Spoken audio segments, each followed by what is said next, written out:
Path of the downed trees that we had. This all came from the front yard. I've hauled it to the back and have cut it up now. Had some tomato plants and pepper plants go over too. Got to pick those up. But back here across the bridge,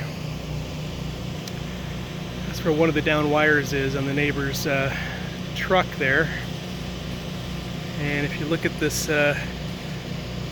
large trunk that's leaning over the bridge, you can see it's split, and it looks like that's going to go over at some point too.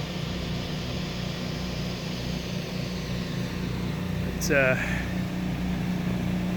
over here in the neighbor's yard. This is where the big guy came down.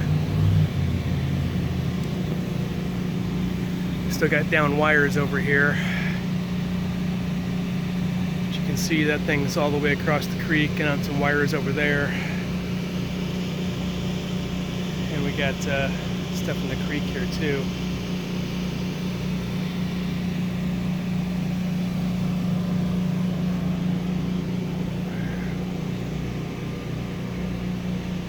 And of course, water levels it's actually gone down, but we're going to get some more rain in an hour or two, so we'll see what happens then.